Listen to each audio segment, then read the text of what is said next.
नमस्कार, आइए जानते हैं आज की खबरों में क्या है खास। श्राद्ध पक्ष की चतुर्दशी पर सिद्धवट व गयाकोटा तीर्थ पर श्रद्धालुओं की आज सुबह से ही तांता लगा हुआ है। चतुर्दशी को जिन लोगों की मृत्यु अकाल कारणों से हुई हो उसका तर्पण और बाबा सिद्धवट को दूध चढ़ाने और तर्पण पिंडदान करने से उनकी आत्मा को शांति मिलती है। श्राद्ध पक्ष की चतुर्दशी पर पितरों की आत्म शांति व आशीष पाने की भावना के साथ हजारों लोगों ने सिद्धवट घाट पर तर्पण पिंडदान व श्राद्ध कर्म किया। सिद्धवट पर अल सुबह से ही ब्रह्म मुहूर्त में पितृजनों का आशीर्वाद पाने के लिए पूजन अर्चन कर दुग्धाभिषेक किया गया। सुबह से ही हजारों की संख्या में श्रद्धालुओं ने अपने पितरों को दूध अर्पण कर घर और कारोबार में उन्नति की कामना की। श्राद्ध पक्ष में चतुर्दशी व अमावस्या का विशेष महत्व होता है। इस दिन श्राद्ध कर्म व तर्पण करने से सभी पीढ़ियों के पितरों का आशीष व उन्हें शांति और वैकुंठ में वास की प्राप्ति होती है। वहीं पंडितों ने बताया कि जो तरुण अवस्था में और जिन लोगों की अकाल मृत्यु हो जाती है उनके लिए चतुर्दशी का श्राद्ध श्रेष्ठ माना गया है। पंडित सुरेंद्र चतुर्वेदी एवं राजेश त्रिवेदी ने बताया कि चतुर्दशी पर लोग भगवान सिद्धेश्वर को दूध अर्पण करने आते हैं। कच्चा दूध अर्पण करने से पितरों को मोक्ष की प्राप्ति होती है। उन्होंने बताया कि इस वट वृक्ष की स्थापना माता पार्वती ने की थी और राजा विक्रमादित्य ने इसी वृक्ष के नीचे बैठकर तपस्या की थी।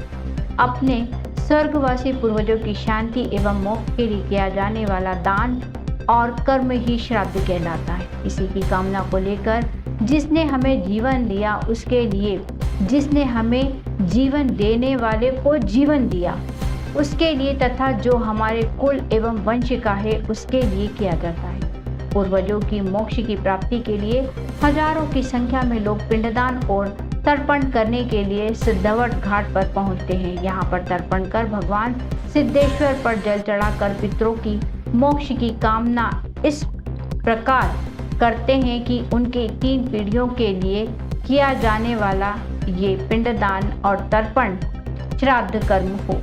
पूर्वजों की मोक्ष प्राप्ति के लिए हजारों की संख्या में लोग पिंडदान और तर्पण करने के लिए सिद्धघाट पर पहुंचते हैं, जहां पर तर्पण कर भगवान सिद्धेश्वर पर जल चढ़ाकर पितरों की मोक्ष की कामना करते हैं। इस प्रकार 3 पीढ़ियों तक के लिए किया जाने वाला होम, पिंडदान तथा तर्पण ही श्राद्ध कर्म कहलाता है। और 16 श्राद्ध में पूरे 16 दिन पूर्णिमा से अमावस्या तक लाखों की संख्या में लोग यहाँ आते हैं। अपने पूर्वजों की आत्म शांति के लिए क्षिप्रा में स्नान करके यहाँ पर जलांजलि देते हैं, पिंडदान करते हैं, तर्पण करते हैं और श्राद्ध करके भगवान सिद्धवट पर कच्चा दूध चढ़ाते हैं। जिस प्रकार से गया जी में जाकर के लोग अपने पूर्वजों को पिंडदान करते हैं और श्राद्ध करते हैं, उसी प्रकार के इस अवंतिका उज्जैन में सिद्धवट तीर्थ का महत्व है। लोग यहाँ पर अपने पूर्वजों की आत्म शांति के लिए पिंडदान तर्पण करके भगवान को कच्चा दूध चढ़ाते हैं। कच्चा दूध चढ़ाने से उनके पूर्वजों की आत्मा को शांति मिलती है। आषाढ़ शुक्ल पक्ष की एकादशी देव शयन का समय होता है और कार्तिक शुक्ल पक्ष की एकादशी देव के उठने का, भगवान विष्णु के उठने का समय होता है। उनके शयन से उठने के बीच में सभी देवताओं के अलग अलग पूजा विधान का हमारे सनातन धर्म संस्कृति में उल्लेख करने, जो भैरव उपासना से शुरू होकर के भगवान शिव की उपासना, श्रावण में गणपति जी का पूजन, पश्चात गणपति जी के बाद में श्राद्ध पक्ष आता है जहां पर हम सारे पूर्वजों को याद करते हैं और इसके पश्चात नवरात्रि में माता जी और महालक्ष्मी पूजन के बाद भगवान विष्णु के उठने के साथ में यह सारे पूजा विधान समाप्त होते हैं। तो इसमें जब ये महालय श्राद्ध का जो दौर आता है, यह दौर में सर्वपितृ अमावस्या, जो कि सबसे बड़ा दिन पितृओं का माना गया है। सूर्य से पिता को देखते हैं हम, चंद्रमा से माता को, और सूर्य चंद्रमा जब दोनों एक राशि में होते हैं वो दिन अमावस्या होती है। और श्राद्ध पक्ष के अंदर वह अमावस्या सबसे बड़ी अमावस्या के रूप में जानी जाती है और इसलिए पूरे देश से श्रद्धालु जन यहाँ आकर के प्रेतशिला तीर्थ सिद्धवट पर माँ क्षिप्रा के तट पर तर्पण, श्राद्ध और अपने पूर्वजों के लिए पिंडदान करने आते हैं। माथे पर तिलक, हिंदुत्व की बुलंद आवाज और बेबाक अंदाज के लिए मशहूर काजल हिंदुस्तानी अचानक महाकाल की नगरी में प्रकट हुई। मौका था दुर्गा वाहिनी के एक कार्यक्रम का, लेकिन मकसद था इससे कहीं बड़ा और विस्फोटक। काजल ने जो कहा उसे सुनकर हर कोई सकते में आ गया। उन्होंने साफ तौर पर मध्य प्रदेश को लव जिहाद का हॉट स्पॉट करार दिया और दावा किया कि ये राज्य अब जिहादी साजिशों का केंद्र बन चुका है। उन्होंने कहा कि भोपाल, इंदौर, देवास और जबलपुर जैसे शहरों में जो घटनाएं सामने आईं, उन्होंने पूरे देश को हिलाकर रख दिया।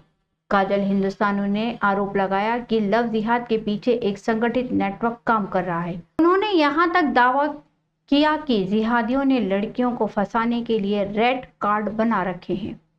काजल के अनुसार ब्राह्मण की बेटी के 15-16 लाख रुपए और अन्य समाज की बेटी के 10 से 12 लाख रुपए का रेड कार्ड बना हुआ है। उनका ये बयान सोशल मीडिया पर आग की तरह फैल रहा है। काजल हिंदुस्तानी ने नवरात्रि के आयोजकों से एक तीखी अपील की है। उन्होंने कहा कि गरबा पंडालों में जिहादी अपनी पहचान बदलकर घुसते हैं और भोली भाली लड़कियों को फंसाते हैं। उन्होंने सभी गरबा पंडाल संचालकों से कहा, हाथ जोड़कर निवेदन है कि अपने पंडालों के बाहर बड़े बड़े बोर्ड लगाओ कि असुरों का प्रवेश निषेध है। इतना ही नहीं, उन्होंने जिहादी टेंट वालों और बाउंसरों के प्रवेश पर भी रोक लगाने की मांग की है।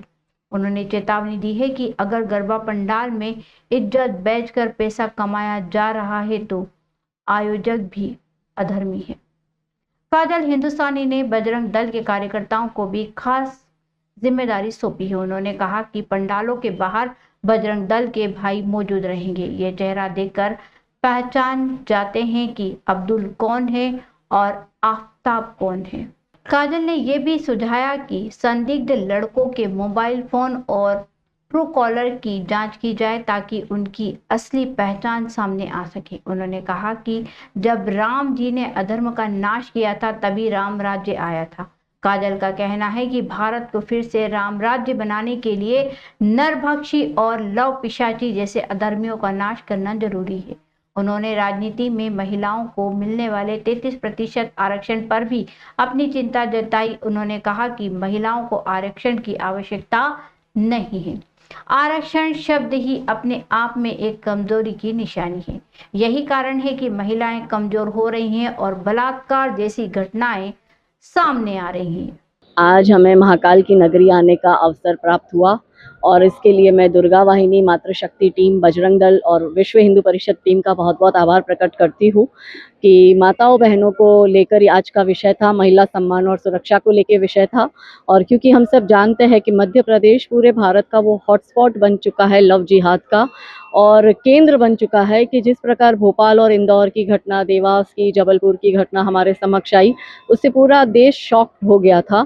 और इस घटना को लेकर हम चाहते थे कि अधिक से अधिक लोगों में, हमारी बेटियों में जनजागरण हो, बेटियों में जागरूकता है। लव जिहाद कैसे होते हैं, लव जिहाद के कितने प्रकार है, किस प्रकार लव जिहाद करते हैं, पैसा कहाँ से आ रहा है। ऐसे कई जलालुद्दीन छंगुर बाबा हमारे बीच घूम रहे हैं जिनको करोड़ों रुपए आ रहे हैं, 500-500 करोड़ एक मुल्ला मौलवी को दे रहे। तो सोचो, ऐसे तो कितने ही एक शहर में कितने ही मुल्ला मौलवी रह रहे हैं जिन्होंने रेट कार्ड बना दिए हैं कि ब्राह्मण की बेटी के 15 से 16 लाख रुपए और अन्य समाज की बेटी के 10-12 लाख रुपए। तो ये हमारी बेटियों के रेड कार्ड बन चुके हैं और हमारी बेटियों को फंसाने का षड्यंत्र और इनके जिहादी लड़कों को ये टारगेट दे दिया गया है। इसलिए विषय ये था कि घर घर तक लव जिहाद क्या है, किस प्रकार से होता है, ये विषय जाए। और क्योंकि अब शक्ति की उपासना के दिवस भी आ रहे हैं, नवरात्रि, और हम देखते हैं कि ये जिहादी अपनी पहचान बदलकर नवरात्रि पंडालों में जाते हैं और फिर षड्यंत्र पूर्वक हमारी बहन बेटियों को झूठा आइडेंटिटी बताकर, अपनी पहचान झूठी बताकर, छिपाकर हमारी बेटियों से दोस्ती करते हैं और फिर उनको नशा देते हैं, उनसे अश्लील उनके फोटो वीडियो बनाते हैं और फिर उनको ब्लैकमेल करते हैं। तो जब बात बेटियों के मान सम्मान सुरक्षा की है तो दुर्गा के दिवस चल रहे उपासना के, तो घर घर से दुर्गा स्वरूपा बाहर निकले जो ऐसे लव जिहादी महिषासुरों का नाश करे, ये संदेश देने के लिए आज हम महाकाल की नगरी में आए थे और ये कार्यक्रम का आयोजन दुर्गा वाहिनी मातृशक्ति ने किया। बाबा तो साक्षात हमारे साथ है और हम प्रतिक्षण माँ जगदम्बा और महादेव को, हम उनके भक्त हैं और हम प्रतिक्षण उनको फील करते हैं। ये जो कार्य करने की हमें प्रेरणा भी दी है, तो ये कार्य करने की प्रेरणा भी माँ जगदम्बा और महादेव ने हमें दी है कि आप समाज के लिए, धर्म के लिए घर से बाहर निकले, कंफर्ट जोन से बाहर निकले और ऐसे लव जिहादी, नर पिशाची, नर भक्षी, ऐसे कई चंड मुंड, शुंभ निशुंभ, महिषासुर, तारकासुर, अरुणासुर, जलंधर हमारे बीच है, जिनका नाश करना आवश्यक है। क्योंकि राम जी भी राम राज्य तब ला पाए थे जब राम जी ने अधर्म का नाश किया था। तो हम पुनः जब राम लल्ला जी को भव्य राम मंदिर में विराजित किया और हम राम राज्य की कल्पना करते, तो जब तक हमारे बीच ऐसे अधर्मी हैं, इन अधर्मी विचारधाराओं का नाश नहीं होगा, तब तक धर्म की स्थापना नहीं हो सकती। और धर्म की स्थापना सदैव नारी शक्ति करती है, और यही मैसेज देने के लिए हम आए थे। हम ये मानते हैं कि भारत एक आजाद देश है, ठीक है, हम किसी को रोक टोक नहीं सकते क्योंकि यहाँ पे स्वतंत्रता है, पर हम ये मानते हैं कि हर एक महिला को एक मर्यादा की लकीर खींचनी पड़ेगी कि उसको किस मर्यादा तक रहना है। जब हम शक्ति की उपासना करते हैं, नवरात्रि में हम माँ जगदम्बा के सामने माँ को खुद को सरेंडर कर, क्योंकि हम गरबा लेते हैं तो हमारा शरीर झुकता है माँ के आगे, वो हम सरेंडर के भाव से करें। तो जब हम शक्ति के आगे झुक रहे हैं तो हमें लगता है कि भगवान की उपासना करते टाइम कम से कम हम हमारे भगवान को वो सम्मान दें।